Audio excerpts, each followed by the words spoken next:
Josué, capítulo 13. Assim diz a palavra do Senhor.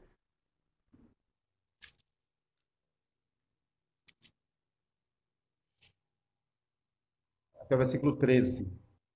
Josué, capítulo 13, versículo de 1 a 13. Era Josué, porém, já idoso, entrado em dias, e disse-lhe o Senhor: Já estás velho, entrado em dias, e ainda muitíssima terra ficou para se possuir. Essa é a terra ainda não conquistada, todas as regiões dos filisteus e toda a Gesur, desde Sior, que está defronte do Egito, até o limite de Ecrom, para o norte, que se considera como dos cananeus, 5 príncipes dos filisteus: o de Gaza, o de Asdod, o de Asquelon, o de Gate e o de Ecrom. Ao sul, os aveus, também toda a terra dos cananeus e Meara, que é dos sidônios, até a Feca, ao limite dos amorreus.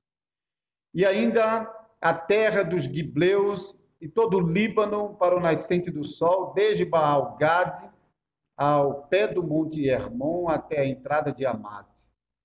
Todos os que habitam nas montanhas, desde o Líbano até Misrefote-Maim, todos os sidônios, eu os lançarei de diante dos filhos de Israel. Reparte, pois, a terra por herança a Israel, como te ordenei. Distribui, pois, agora a terra por herança às 9 tribos e à meia tribo de Manassés. Com a outra meia tribo, os Rubenitas e os Gaditas já receberam a sua herança da além do Jordão para o Oriente, como já lhes tinha dado Moisés, servo do Senhor. Começando com Aroé, que está à borda do vale de Arnon, mas a cidade que está no meio do vale, todo o planalto de Medeba até Dibon, e todas as cidades de Seom, rei dos amorreus, que reinou em Esbom até o limite dos filhos de Amon, e Gileade e o limite dos Jesuritas e dos Maacatitas, e todo o monte Hermon, e toda a Bazã até Salca. Todo o reino de Og, em Bazã, que reinou de Astarote e em Edrei, que ficou do resto dos gigantes, o qual Moisés feriu e expulsou. Porém, os filhos de Israel não desapossaram os Jesuritas, nem os Maacatitas. Antes, Jesur e Maacate permaneceram no meio de Israel até ao dia de hoje. Até o dia de hoje, quer dizer, até o dia em que esse texto da Escritura foi escrito. Né? Então, vamos orar ao Senhor pedindo a sua bênção sobre a pregação. Estou vendo ali os nossos visitantes. Que bom tê-los entre nós. Vamos orar. Senhor Deus, nós rendemos graças ao nome do Senhor, diante da leitura da Tua palavra, que nos foi feita solenemente, sabendo, ó Deus, que não foram palavras produzidas por homens, mas foram palavras inspiradas pelo Espírito de Cristo. Por isso, cremos que, por sua inspiração, segundo a obra do Espírito Santo, o Senhor pode usar essas palavras para realizar maravilhas em nossa vida, coisa que nenhum livro do mundo pode fazer. Mesmo os melhores escritos dos homens, eles não podem alcançar o coração do pecador, porém a tua palavra é palavra de vida. Por isso, ó Deus, nós suplicamos que mais uma vez possamos provar isso. O Senhor seja misericordioso conosco e durante esta pregação, que o Senhor possa visitar os nossos corações com a tua palavra e assim operar maravilhosamente para que possamos provar desse poder transformador em nossas vidas depois que saímos daqui com esta palavra em nosso coração. Abençoa o teu servo que vai transmitir a pregação e também a todo o teu povo que está aqui congregado, para que possam ouvir com clareza e não permite, Senhor, que nada distraia a nossa atenção, mas que cada um dos teus filhos e filhas possam ouvir com atenção e se deleitar na tua presença, ouvindo a tua doce voz. Em nome de Jesus Cristo nós choramos. Amém. Amada congregação do Senhor Jesus Cristo, quando nós Chegamos aqui no capítulo 13 e nós começamos a leitura desse capítulo, lendo que Josué já era velho. Por que estamos lendo sobre isso no meio do livro de Josué? Parece uma leitura meio fora do programa que Deus está estabelecendo para Israel de conquistar as terras de Canaã. Mas nós compreendemos melhor quando nós nos lembramos das últimas pregações do capítulo 10 e do capítulo 11, que juntou também o capítulo 12. E nesses capítulos nós ouvimos sobre a narrativa de diversas guerras que Israel fez contra os vários povos cananeus. E no final do versículo 23 do capítulo 11, nós lemos que Josué tomou toda essa terra, segundo tudo que o Senhor tinha dito a Moisés, e Josué deu a herança aos filhos de Israel, conforme as suas divisões, as tribos, e a terra repousou em paz. No capítulo 12, o último versículo, versículo 24, diz que 31 reinos Israel conquistou durante esse período de intensa batalha que foi registrado no capítulo 10, capítulo 11 e capítulo 12. E o versículo 18 do capítulo 11 diz que esse período durou muito tempo. Você pode ver aí, versículo 18 do capítulo 11. Por muito tempo, Josué fez guerra contra todos esses reinos. Então, durante um período muito longo, Israel estava liderando as batalhas, Josué estava liderando as batalhas de Josué contra esses 31 reinos. 31 reinos não são 31 cidades. Cada um desses reinos, às vezes, dominava sobre várias cidades. Então, você pode multiplicar esse número 31 por 5 ou talvez 10. Era o número de cidades que Josué havia conquistado para o povo de Israel. E então, Israel repousou em paz depois de todas essas guerras. Ninguém se atrevia a sair para pelejar contra Israel, porque Israel estava dominando todas as cidades. Mas apesar de Israel ter vencido esses 31 reinos, a terra está repousando em paz, ainda havia muita terra em Canaã para ser conquistada. Então, até que todas as nações de Canaã tivessem sido destruídas e toda a sua terra estivesse sob domínio de Israel, a guerra não teria terminado. Então, desde o versículo 2 até a primeira parte do versículo 6, são enumeradas as terras que Israel ainda não tinha conquistado, ou seja, os reinos que Israel ainda não tinha vencido por meio das guerras e as suas terras que Israel não tinha ainda conquistado depois de destruir os povos que ali habitavam. Então, nós lemos particularmente sobre o litoral do Mediterrâneo, porque eu já expliquei aqui, Israel, se nós imaginarmos o país de Israel ao comprido, então o Jordão está de um lado, o Vale do Jordão de um lado, o Jordão no meio e a outra faixa de terra que vai dar para o Mar Mediterrâneo. Então, o Mar Mediterrâneo de um lado, o Jordão do outro e Israel no meio. Esse lado que dá para o Mediterrâneo, que era a terra dos filisteus, Israel não chegou a alcançar no período de Josué. Também os limites ao norte e os limites ao sul, Israel não chegou a conquistar no período de Josué. No período de Josué, Israel havia tomado, basicamente, a região antes de atravessar o Jordão, já com Moisés, na época de Moisés, e depois que atravessou o Jordão, toda a campina na margem do Jordão e nas montanhas. Praticamente todas essas guerras que Josué estava fazendo, estava concentrado na região das montanhas. Mas ainda restava o litoral que dava para o Mediterrâneo, as terras no extremo norte da Palestina e as terras no extremo sul da Palestina.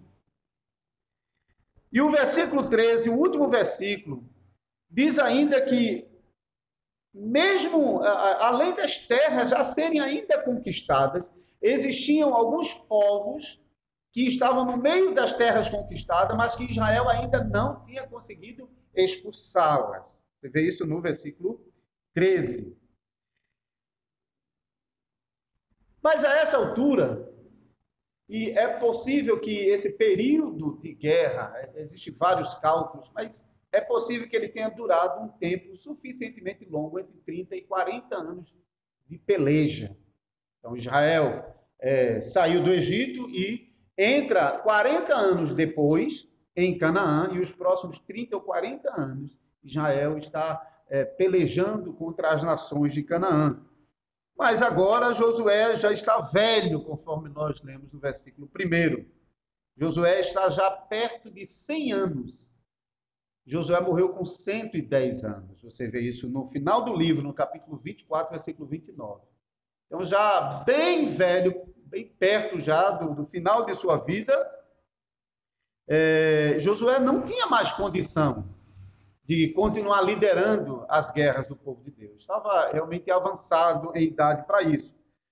Por isso, então, que nós lemos no versículo 1, Deus fazendo menção à idade avançada de Josué, e nós vemos que Deus não ordena que Josué continue as guerras de conquista. Em lugar disso, nós lemos sobre Deus ordenando que Josué faça a partilha da terra de Canaã entre as tribos de Israel, as 9 tribos e meia de Israel, você pode ver no versículo 7.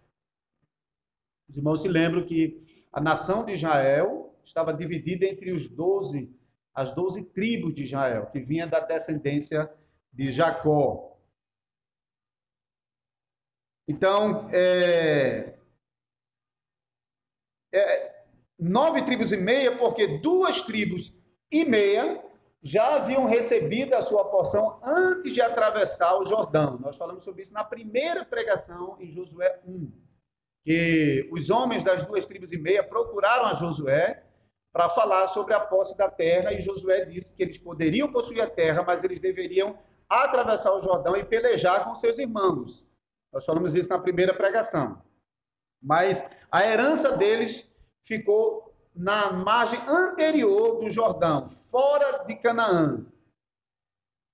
Então, toda aquela faixa, a margem do Jordão, na margem anterior, de norte ao sul, incluindo as regiões ocupadas pelos gigantes anaquins. Nós estamos lendo sobre esses gigantes de novo. Na pregação passada, nós já lemos, no capítulo 12, fazendo menção aos gigantes anaquins que próprio Josué havia destruído nas regiões da montanha. Agora nós estamos lendo sobre os gigantes anaquim que Moisés já havia destruído quando Moisés ainda estava liderando o povo de Israel antes de atravessar o Jordão. Então, os gigantes que habitavam na margem anterior do Jordão, Moisés havia destruído. Os gigantes anaquins que habitavam as montanhas, Josué os destruiu. Mas nós vamos ver que ainda sobrarão alguns gigantes da descendência de Anak que estão habitando lá no litoral do Mediterrâneo, na terra dos filisteus, uma terra que Israel, até esse momento, ainda não tinha conquistado. E é por causa disso que nós vamos ler muito tempo depois ainda, na época de Davi lutando contra aquele gigante filisteu chamado Golias. Então veja que essa região do litoral do Mediterrâneo vai persistir incomodando Israel durante muito tempo ainda. Então, as 2 tribos e meia, que é a tribo de Gade, a tribo de Ruben e a metade da tribo de Manassés, havia herdado uma porção de terra na margem anterior do Jordão. Mas essa era tão grande, era a maior das tribos de Israel. Era tão grande que, então, eles receberam metade da herança de um lado, na margem anterior ao Jordão, e a outra metade da terra essa tribo recebeu já dentro de Canaã. Porque quando falamos sobre Canaã, falamos sobre aquela faixa de terra depois de atravessar o Jordão. Então, nós agora entendemos por que Deus está ordenando Josué a fazer a divisão da terra entre as tribos de Israel. Porque sendo Josué já velho e não podendo liderar mais as guerras de Israel, as guerras de conquista, caberia às tribos continuarem as guerras de conquista, continuarem a peleja contra as nações de Canaã, até que não houvesse mais nenhuma nação em Canaã. Então, tanto as 2,5 tribos na margem anterior ao Jordão, como as 9,5 tribos dentro de Canaã, precisavam continuar as guerras de conquista até aniquilar todas as nações de Canaã que não procuraram a paz com Israel. Os irmãos se lembram que, até agora, os únicos casos específicos de preservação em Canaã foi a família de Raabe, em Jericó, mas toda a cidade foi destruída, e, posteriormente, o reino de Gibeão, que era composto de 4 cidades. Esse reino procurou Israel para fazer uma aliança de vida e de paz com Israel. E apesar da mentira dos gibeonitas, nós vemos como Deus mostrou sua misericórdia para com Gibeão, preservando-lhe a vida, porque Gibeão foi a única das cidades cananeias que não se endureceu completamente, mas buscou a paz com o povo da aliança, com o povo de Israel. Então, caberia às tribos de Israel, depois de Josué, continuar as guerras de conquista. Para isso, o Senhor faz uma importante promessa para as tribos de Israel, que deverão continuar com as guerras de conquista. Ele prometeu que ele seguiria pessoalmente no meio do seu povo para pelejar nas guerras em favor de Israel. Você veja no versículo 6, Deus fala sobre sua presença, ele vai pessoalmente no meio do povo de Deus para pelejar contra os inimigos. Versículo 6, e todos os que habitam nas montanhas, no final do versículo, eu os lançarei de diante dos filhos de Israel, reparte, pois, a terra por herança a Israel, como te ordenei. Eu os lançarei de diante dos filhos de Israel. E esse pronome, no início da frase aqui, ele é enfático, é como se dizer, eu mesmo, eu pessoalmente vou diante do filho de Israel para defendê-los e para lutar por Israel nessas batalhas. E nós lemos que, de fato, é isso que vem acontecendo com Josué. Muito embora Josué é o grande líder militar do povo de Deus, o grande comandante, nós vemos em todas as batalhas que só foi possível vencer essas batalhas porque Deus, de fato, estava lá pessoalmente lutando por Israel. E nós vimos várias vezes que seria impossível para Josué e para Israel como exército humano vencer aquelas batalhas que ele enfrentou. Alguns casos, nós lemos que ele venceu em um único dia uma aliança de vários reinos, e seria improvável do ponto de vista humano. Mas nós lemos no texto que o próprio Deus desbaratou o exército inimigo de maneira que ficou fácil para que o povo de Israel pudesse derrotar os exércitos inimigos. Então, agora que Josué não pode mais continuar as guerras de conquista, isso ficará para a próxima geração, e as tribos de Israel que herdaram a sua terra, cada uma dessas tribos deverá batalhar por sua própria terra, por seu próprio território. Então, cada tribo deveria sair para conquistar o restante dos limites da sua porção.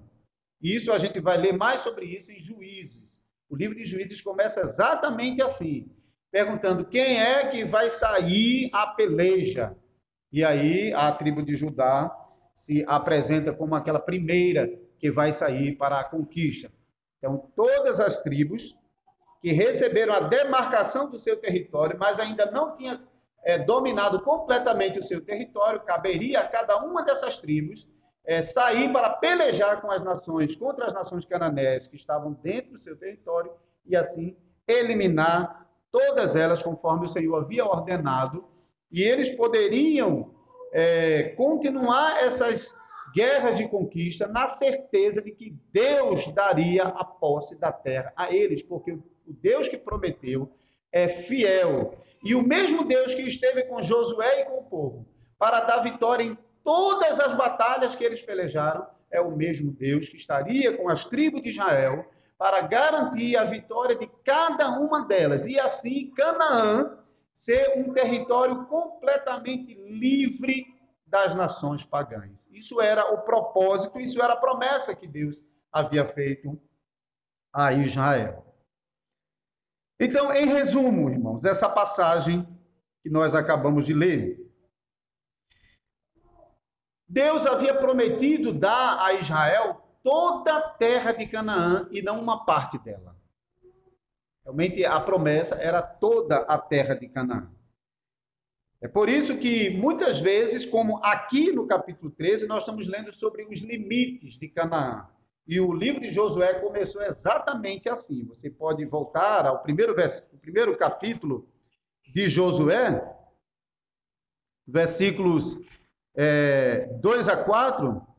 Moisés, meu servo, é morto. Dispõe-te agora, passa este Jordão, tu e todo este povo, a terra que eu dou aos filhos de Israel. Todo lugar que pisar a planta do vosso pé, vos tenho dado, como eu prometi a Moisés, desde o deserto e o Líbano até o grande rio, o rio Eufrates, toda a terra dos heveus e até o mar grande, para o poente do sol, será o vosso limite. Então, Líbano ao norte, fronteira com o Egito ao sul, Jordão a leste e o mar Mediterrâneo ao oeste, era a fronteira da terra que Deus prometeu dar aos filhos de Israel. Mas o que nós vimos é que Canaã era grande demais para que Josué, um simples mortal, pudesse conquistar durante os dias da sua vida. E essa tarefa, então, ficaria para ser completada pelas tribos de Israel depois de Josué. Apesar disso, Deus prometeu que ele estaria com as tribos de Israel nessas guerras de conquista, assim como o Senhor esteve com Josué em todas as batalhas de Israel, derrotando as nações cananeias. Agora, vamos pensar um pouquinho sobre nós mesmos como Igreja de Jesus Cristo e como nós podemos compreender a mensagem desse texto para nós. A primeira coisa que nós devemos perceber nesse texto é a fidelidade de Deus. Deus é fiel. Deus prometeu que daria a terra de Canaã aos descendentes de Israel. E o que Deus está fazendo até agora? Deus tirou o povo do Egito. Deus, pela liderança de Josué, introduziu o povo em Canaã. O povo já dominou uma grande parte de Canaã, mas ainda não tinha dominado tudo. Deus prometeu que ia continuar essas conquistas por meio das tribos de Israel.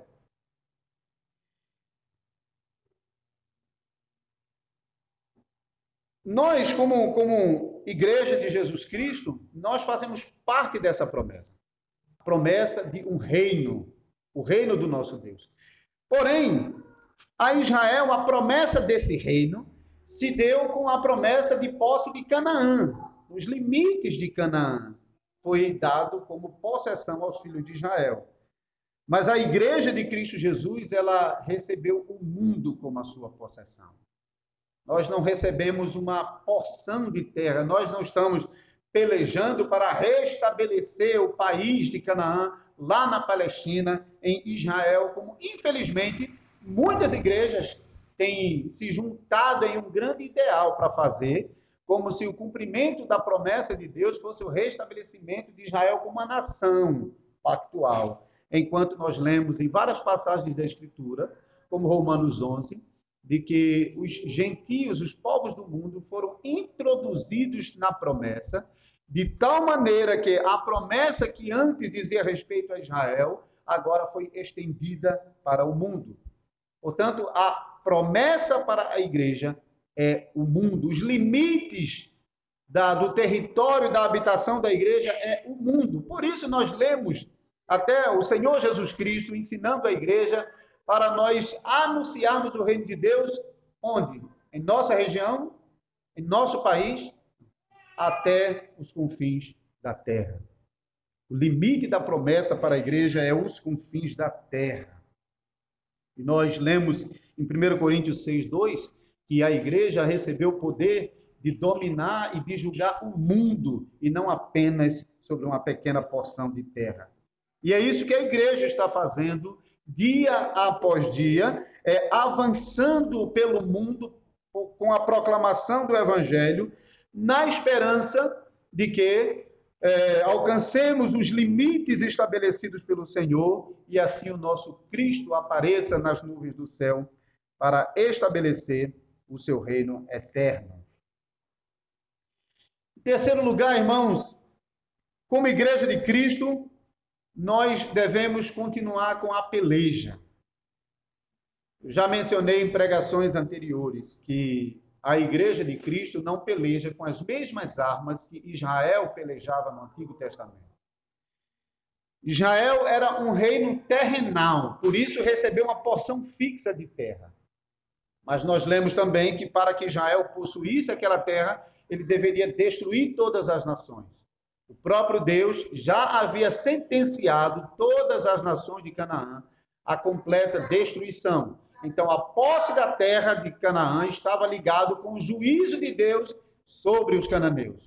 Isso é exatamente como acontece com a igreja. A plena posse do mundo pela igreja coincide com a destruição de todos os ímpios da terra. E é exatamente o que o Senhor Jesus Cristo fará no dia da sua vinda. Naquele momento, Israel deveria ser a espada na mão de Deus e destruir todas as nações de Canaã. E assim o mal estaria sendo expurgado de Canaã por meio de destruir o mal junto com os pecadores. Porém, a igreja não recebeu o mandato do Senhor para destruir o mal junto com os pecadores. Mas a igreja recebeu o mandato para destruir o mal por meio de salvar pecadores. Por isso, as armas com que a igreja peleja são armas diferentes daquela que Israel pelejava no Antigo Testamento. Israel deveria destruir o mal junto com os pecadores. Por isso, a arma era a espada, fumejante mesmo. Porém, a espada na mão dos crentes é a palavra de Deus, com a qual Deus desfaz toda arma do diabo, porém salva os pecadores. Diferentemente de Israel, a igreja é chamada a continuar a peleja pelo reino de Deus nesse mundo, pela expansão e domínio do reino de Deus nesse mundo, porém com as armas da fé. Pregação da palavra de Deus e a oração. Essas são as nossas armas. Com essas armas, a igreja deixa claro que não é ela quem está vencendo a batalha. Israel, no Antigo Testamento, muitas vezes se confiou no poderio militar que tinha e muitas vezes se afastou de Deus. Mas a igreja é chamada a reconhecer que ela vence as batalhas salvando pecadores e ampliando o reino de Deus, não por causa de seu poderio, mas por causa do poder do Espírito Santo, usando a pregação no coração de pecadores. Isso ninguém pode fazer. O pregador, o máximo que o pregador pode fazer é jogar a palavra nos seus ouvidos. Mas o Espírito Santo é o pregador que leva a palavra até o coração de cada pecador. E assim, por meio da pregação, o reino de Deus está se expandindo e as obras do diabo estão sendo impedidas de avançar até o dia final, quando Cristo Jesus reinará nos céus. E naquele dia, os pecadores que não se converteram a Deus serão sem misericórdia destruídos, como eram destruídos todos os habitantes de Canaã, que permaneciam na dureza do seu coração. Vamos encerrar com a leitura da carta do apóstolo Paulo aos Tessalonicenses, que nos fala exatamente sobre a destruição dos pecadores na vinda do Filho de Deus. A carta aos Tessalonicenses, capítulo 1. Vamos ler alguns versículos a partir do versículo 3. Irmãos, cumpre-nos dar sempre graças a Deus no tocante a vós outros, como é justo, pois a vossa fé cresce sobremaneira, e o vosso mútuo amor de uns para com os outros vai aumentando, a tal ponto que nós mesmos nos gloriamos de vós nas igrejas de Deus, à vista da vossa constância e fé, em toda a vossa perseguição e nas tribulações que suportais. Sinal evidente do reto juízo de Deus, para que sejais considerados dignos do reino de Deus, pelo qual com efeito estáis sofrendo, se de fato é justo para com Deus, que ele dê em paga tribulação aos que vos atribulam, e a vós outros que sois atribulados, alívio juntamente conosco, quando do céu se manifestar o Senhor Jesus com os anjos do seu poder, em chama de fogo, tomando vingança contra os que não conhecem a Deus e contra os que não obedecem ao evangelho de nosso Senhor Jesus. Estes sofrerão penalidade de eterna destruição, banidos da face do Senhor e da glória do seu poder, quando vier para ser glorificado nos seus santos e ser admirados em todos os que creiam, naquele dia, porquanto foi crido entre vós o nosso testemunho. Por isso também não cessamos de orar por vós, para que o nosso Deus os torne digno da sua vocação e cumpra com poder todo o propósito e bondade e obra de fé, a fim de que o nome do nosso Senhor Jesus seja glorificado em vós e vós nele, segundo a graça do nosso Deus e do Senhor Jesus Cristo. Amém. Amém.